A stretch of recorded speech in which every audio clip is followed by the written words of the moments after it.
Welcome to Westworld FM. My name is Alex, and I'm here with a special bonus episode ahead of tonight's season finale of Westworld Season 1. I got a chance to sit down with Kate Rene Gleason, who has appeared in several episodes of Season 1 of Westworld. So here's that interview right now. Kate Rene Gleason plays the surveillance tech in several episodes of HBO's Westworld, and her credits include roles on Grey's Anatomy and Castle, among many others. Kate, how are you doing today? I'm doing awesome, Alex. How are you? I'm doing well, and thank you for taking the time to talk with me today.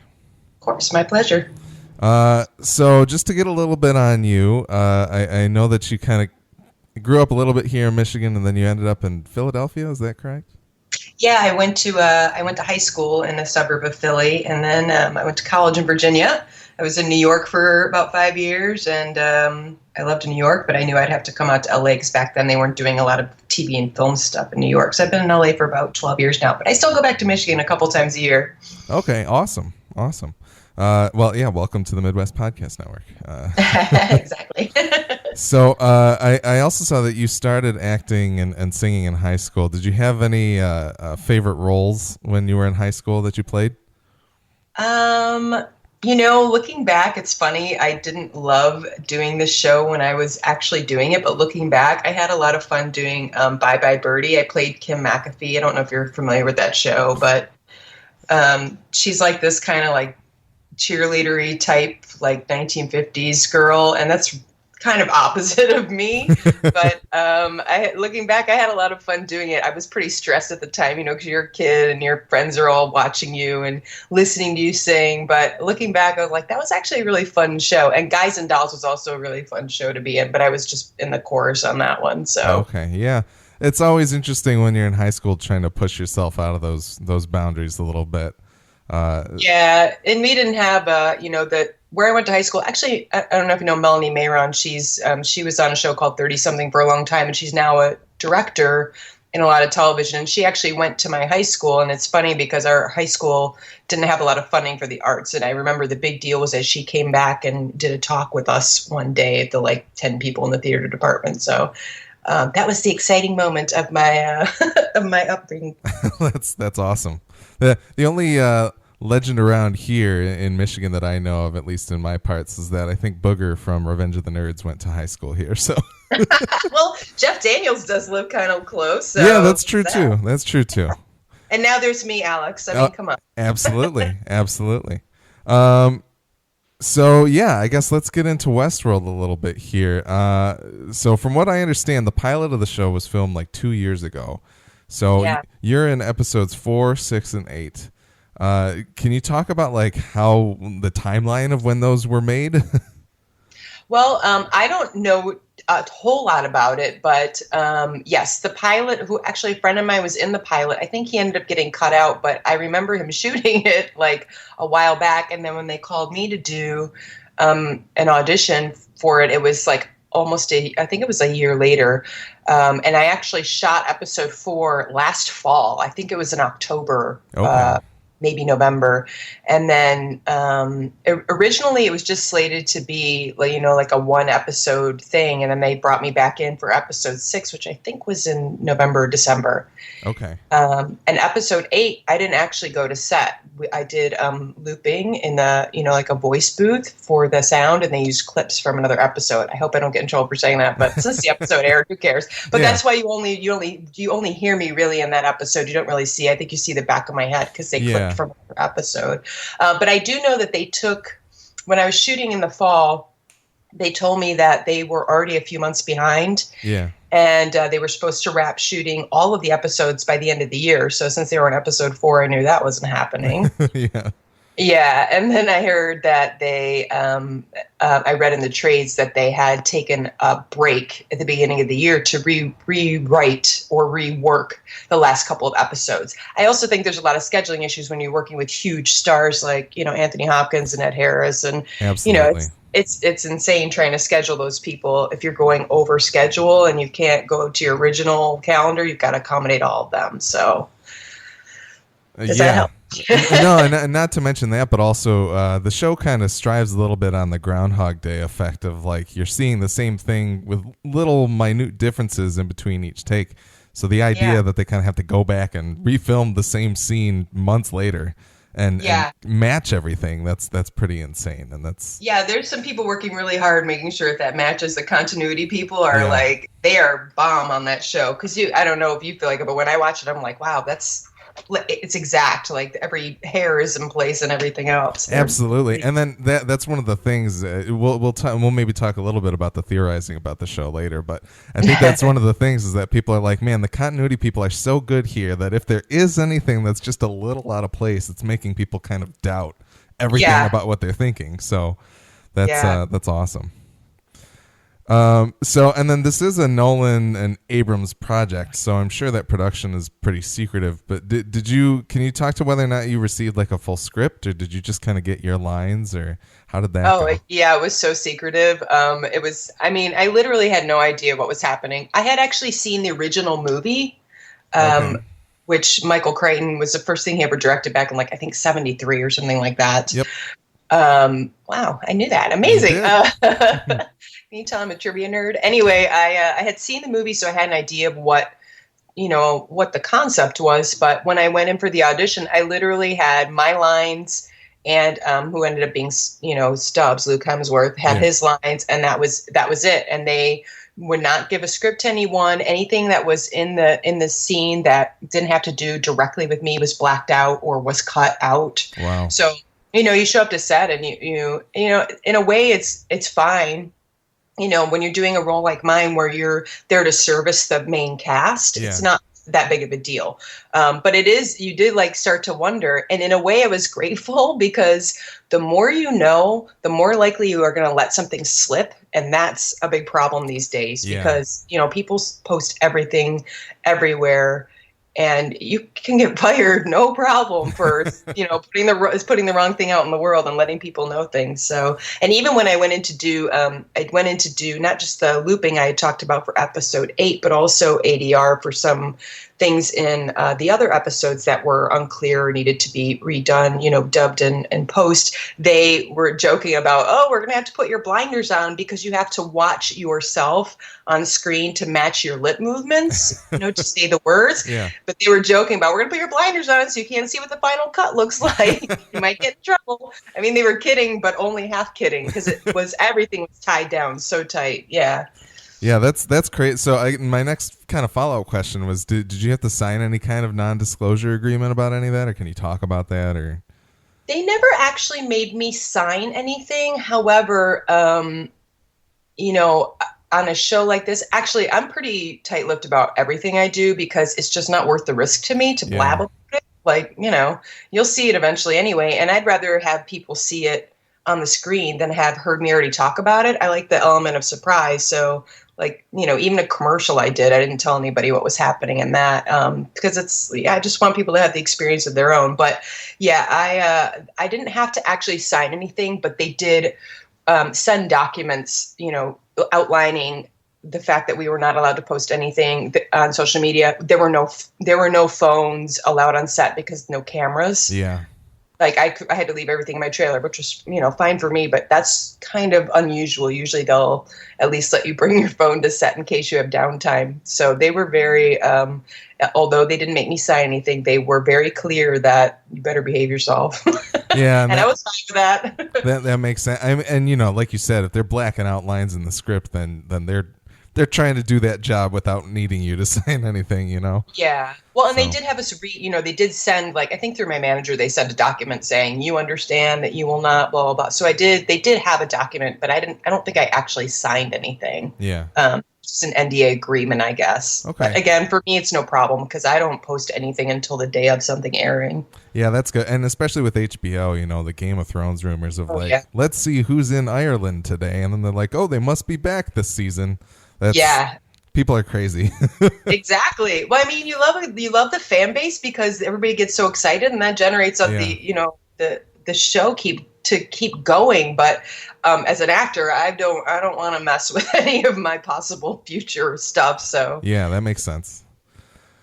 So I did want to talk a little bit about some of the scenes that you had. You do end up at a lot of the crucial points of the episode, which is pretty awesome. Yeah. You get to deliver some information to either Luke Hemsworth playing Ashley Stubbs or Jeffrey Wright playing Bernard, and I thought that was really cool. So I did Me want too. to ask you some of the logistics about it. You're sitting most of the time, or you're sitting in front of like a console, or you have like a little iPad thing. Is there anything on there for you to act off of, or was it all just kind of added in post? Um, well, technically speaking, they kind of have to add it in post because it doesn't show up correctly on a camera when you're shooting. But they did show me on like the post, what do they call it? After Effects? I think it's After Effects department that does that. The gentleman who was going to be doing that stuff and who designed it was on set. So he would show me on his tablet what I was supposed to be seeing. Okay. Ahead of time. So I had a concept of what was happening, and I knew what to do on my screen. But, yes, everything was added in After Effects because, again, you can't, the way the film cameras work, you can't actually have it live. Yeah, that makes sense. It like pixelates or something. So, in terms of like, when you were discussing with him what the interface kind of looked like, were you just kind of pressing things and they would make it fit you later, or did you kind of have marks or anything there to know where things would be? There were no marks. There was a little bit of both. A little bit of, okay, here's what you're supposed to be looking at, and here's where you would be touching. And then some of it was like, okay, just, hit some buttons on the panel. But I'm not going to get in trouble and giving away the magic. Dear people, you actually want to hear this? You're taking all the magic away. I'm fascinated by it. So, Yeah, it's a combination. So, they would say like, this is the part where you are going to, send in the, cavalry. Okay. So they'd be like, so hit a couple buttons to send in the cavalry, and I would do that. Nothing in particular, but like there's another section, like I don't remember what the line was, but they were like, and the button for that is right in the middle here. So there were no marks because for post they need it clean. Yeah. But they would tell me what to do, or they would say it's up to you wherever you want it. Whatever's comfortable, what seems seems right. So very cool. Very cool. I always think about that, especially in terms of like Minority Report or something like that, where you see these insane interfaces. It's like, are they just waving their hands around and then adding it all later, or what's going on? So. Well, we're not totally waving our hands around. We do have some motivation and direction. But yeah, just logistically, the technicals, you can't. There are I have done some shoots where they have stuff on the screen for you. Yeah. But it's usually if it's a still screen. Okay. Yeah, that makes sense. And then I wanted to know, so in episode 4, you're talking with Luke Hemsworth. How awesome was it to work with Luke Hemsworth? Luke's funny. He's an Aussie, so yeah. He's very like kicked back and like whatever. Yeah, he was cool. It's funny that scene. I'm down in, I call it the pit. I don't know what they actually call it on the show, but I'm like down in the pit when I'm talking to him, and he's all up on the thing. So we didn't really interact directly too much, like, face to face, literally, unless we were sitting in chairs waiting, or when we were getting mic'd up to go in. And, he's super nice, just casual, laid back guy. And it's like that whole set, honestly, was a very relaxed, like up energy. Everybody was obviously being treated well, and everybody was enjoying their job, because you can tell when you go on a set if there's something off. So, he was just part of that whole like relaxed energy. And as an actor who's coming out as a day player, that's always so nice to like come on a set that's, everybody seems to be chill, because then you're chill also. Yeah, absolutely. Yeah, and like if I were to think about it, not that I'm any kind of actor, but it would be really easy for me to just like start freaking out, being like, oh my God, Jeffrey Wright's here. Like what I don't do this, and like that kind of thing. So it's cool when everybody kind of eases into it. And well, you still have your moments where you're like, oh my God, is this really my life now? but yeah, I mean, I've been fortunate enough to work with some pretty big stars like early on in my TV career. So, like Mandy Patinkin and Kiefer Sutherland. And and not to say that I never get a little starstruck, but I just make sure that I have my shit together. I don't know if I'm allowed to swear in your podcast, but I just like go over my lines over and over and over and make sure like I don't want to be the one that holds up the day. Yeah. So that's where my nerves come in. Like, I just don't want to screw up. That's like, no, I totally get that. So then real quick, in episode 6, I wanted to ask you real quick. That's the episode where we get Lee Sizemore urinating on the big table that's in the commander. No, that's not me. You were not there? No, I am not there. Okay. Unless they added me in later and I didn't know, but no, I wasn't there for that shoot. Okay. I'm okay with that. Okay. Yeah, I was like, I don't know. There might be some splashback going on there. Yeah, no, I think they had a background actor that kind of looked similar to me because you're not the only person who's asked me that. Okay, yeah, that makes sense. And then that was also the episode that you get to reveal to Jeffrey Wright that there are no hosts or anything in Sector 17. So Jeffrey Wright, I feel like, well, everybody on the show is doing an amazing job of kind of acting robotic when they need to and acting human when they need to and that kind of thing. So how awesome was it to work with Jeffrey Wright as well? Honestly, that was amazing. And I have to say and I told him this like on set, like a little bit later, not when I first met him, because that's kind of crazy. But I actually had seen him. He did my very favorite show when I used to live in New York. I used to go to theater all the time. He did my very favorite show I've ever seen on Broadway, which is called Top Dog Underdog. It's a 2-man show. It was him and Mos Def, and I was just super excited to work with him, just because I know he's just a very intense, sort of serious actor. And he is like that. Like, you're not going to sit around like you are with Luke Hemsworth and talk about what beer you drink, you know, and that's totally fine. No problems. But he is like a different kind of animal. So it was great to work with him. And he's got so much, he's got so much going on under the surface all the time. And I think that serves his role so well. It was a pleasure to work with him, but we weren't sitting around chit chatting. That's for sure. It was, you know, we were doing actor stuff when we were together. Yeah. That makes sense. All right. And then, so I had a few other questions. I'd say, what would you say that you found difficult in performing this role? Like, you don't get a ton of screen time, but you are there to serve these very important purposes. Mm-hmm. And kind of like, what are you doing to leave your mark on the scene without trying to, like, you know, obviously blow your role out of the water and make it not what they want it to be? How do you handle that? You know, this is something that like day player actors struggle with all the time, especially when we go in for the original audition. Like, we want to like stand out, right? Yeah. But honestly, you can't. You have to just show up and service the rest of the cast or service the story.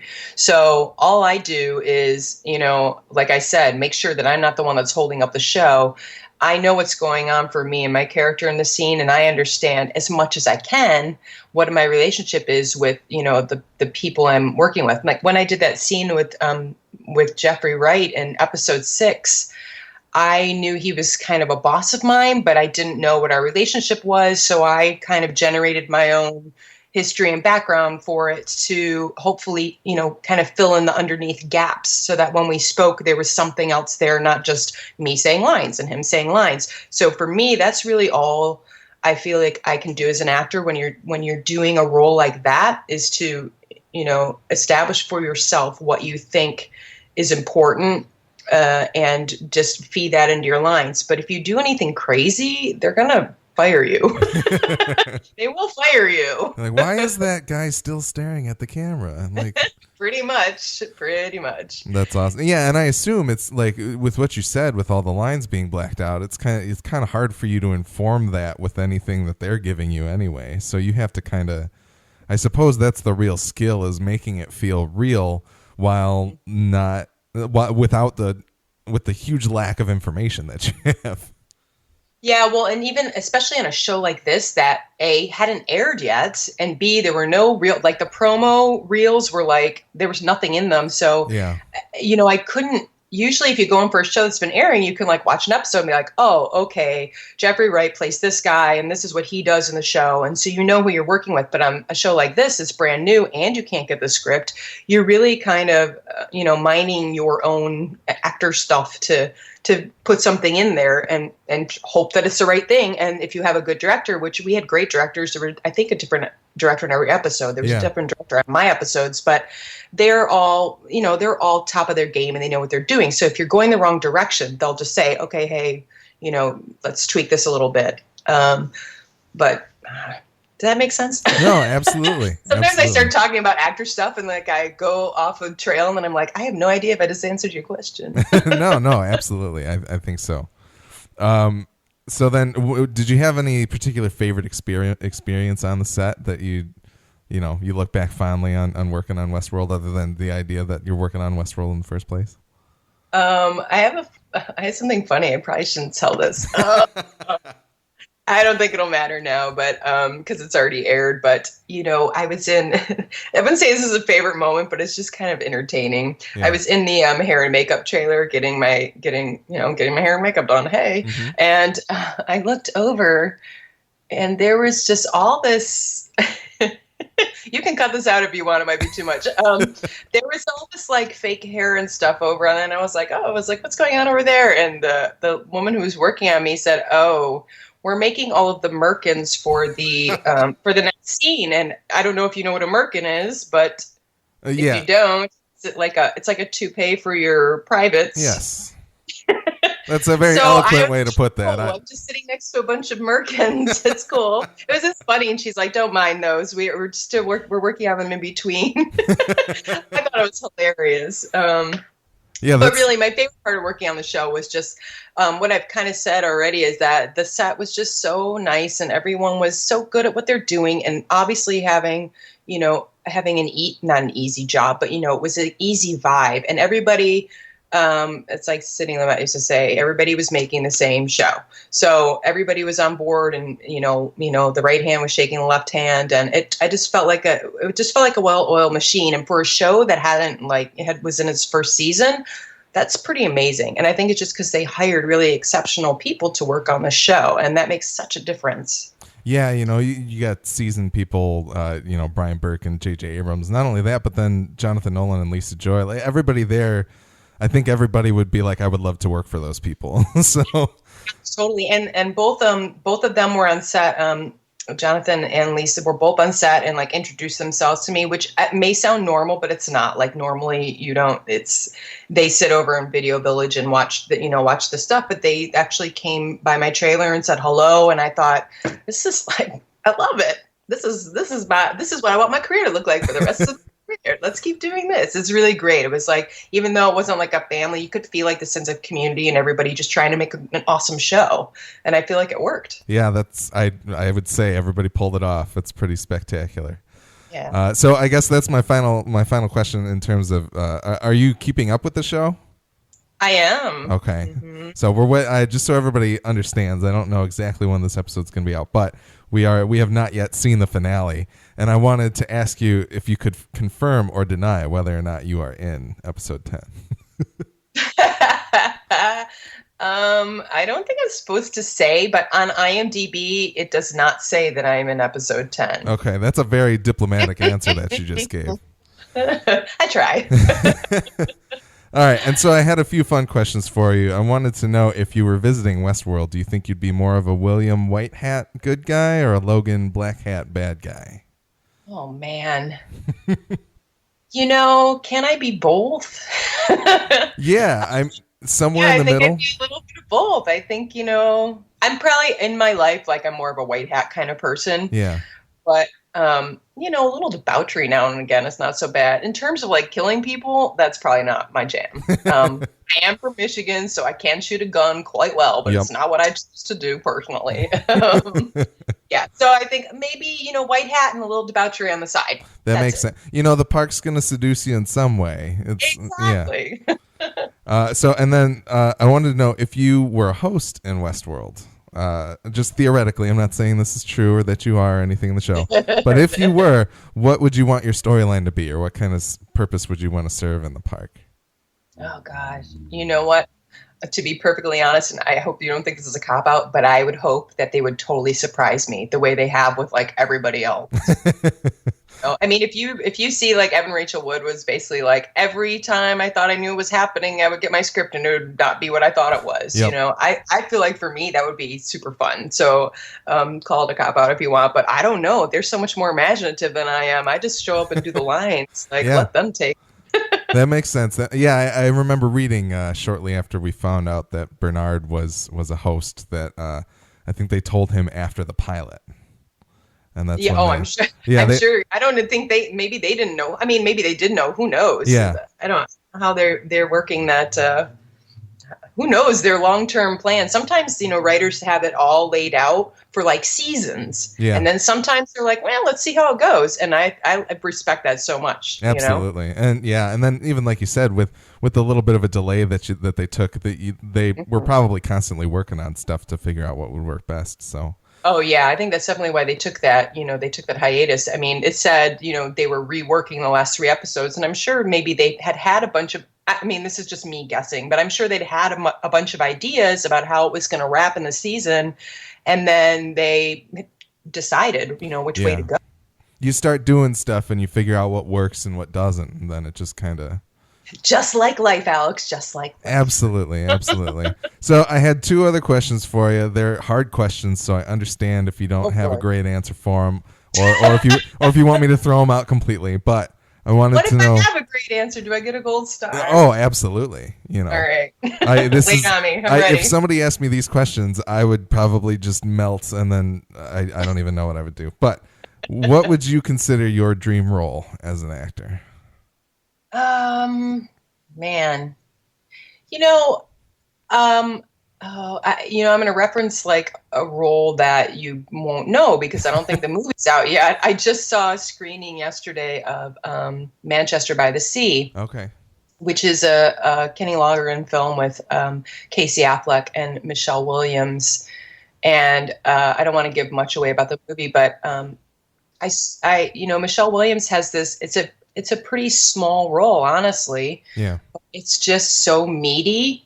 There's just like 100 million layers to it. So I wouldn't say there's like a specific role that I want, but what I really want is like, I think most actors want this, especially female actors, because there's not always a ton of great writing for us. But I just want something. It doesn't have to be huge, but if it's got something I can sink my teeth into and like really, open myself up, make myself emotionally accessible to the audience with that. Because for me, acting is about impacting the audience and making them feel something or think a different way or, or escape their problems or whatever it is. For me, it's like a cathartic sort of thing or a wake up sort of thing. Does that sound super cheesy and actory, but it's true. No, yeah, I think anybody, like if you marked off any of those bullet points as an actor, I think you'd be happy at the end of the day, Okay, totally. So yeah, that's great. And then the other question that I had, who would be like, who could you call your life complete if you had a scene with them? Like, is there one person out there that you'd be like, if I had this person in a scene with me and was acting opposite them, my life is complete and I don't need to act anymore? Who would that be? Oh God, maybe Morgan Freeman. That's a good I don't answer. know. There's like a million people I'd like to work with, but he's the one who pops to the top of my head because, he's just so good at what he does. And it's so simple. He's amazing. But I also really love Kate Blanchett. I would love to work with her. And Michelle Williams, who I just mentioned. So yeah.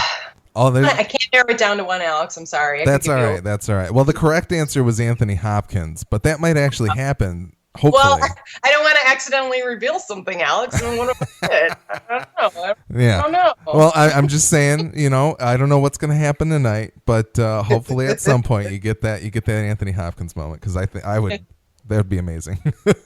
What's funny about that? I have this, it's an actor friend that I know from years back, and we're just like Facebook friends now. He sent me a message. He's like, awesome scene with Anthony Hopkins. And I was like, that wasn't me. But thanks, dude. Thanks for watching. It was hilarious. I was like, oh, I guess you haven't seen me in person in a really long time. I'm glad you think it could be me, kind of. I know, really. But I didn't even say anything. I just sent him like a smiley face back because I was like, I don't know, whatever. Think what you want. That's awesome. Well, thank you, Kate, very much. I don't want to take up too much of your time, so thank you very much for taking the time to talk with me. Is there anything that you're going to be in soon that you want to plug here, or do you want where can people find you on the internet, that kind of thing? Well, I have a couple things coming up in the new year, and I think I can say it because they're on my IMDb. Yeah. I have another HBO show. It's just a little part. Actually, I would be surprised if I show up. I think they might cut it, but it's a mini series based on a book called Big Little Lies. It stars Reese Witherspoon and Nicole Kidman. So I have a little part in that. Awesome. And I also have an episode of Brooklyn Nine-Nine coming up, which, doing comedy is fun. Yeah. So I can't say too much about everything, but it's on my IMDb, so I think I'm allowed to say them on the shows. Very cool. Well, once again, thank you very much for speaking with me today. My pleasure. And, hey, next. Yeah, if you ever want to come and talk to some film nerds, let us know. We'll love to have you on anytime. Well, I'll be out around Christmas time, so maybe we'll sort something out. There you go. Thank you, everybody, for listening to my interview with Kate Rene Gleason. She's at Kate Rene Gleason on Twitter. You can find her there and also check her out on IMDb. She's got several other credits. You've probably seen her in a few different things by this point. So we hope to see her again in Westworld Season 2 and in other places as well. Once again, you can find more of our episodes on westworld.fm. We're also on iTunes, Stitcher Radio, and Google Play Music. We're also Westworld FM on Twitter, and you can email us westworldfm@gmail.com to tell us what you think of our show and share your thoughts on HBO's Westworld so we can read them on our show. You can send us corrections, observations, or anything regarding Westworld or our podcast. The Midwest Podcast Network has several other shows about video games, horror movies, and more. You can check all of our shows out at midwestpodcastnetwork.com. And that's it for this special bonus episode. I'm excited to see what this season finale holds. But until then, may you rest and have a deep and dreamless slumber.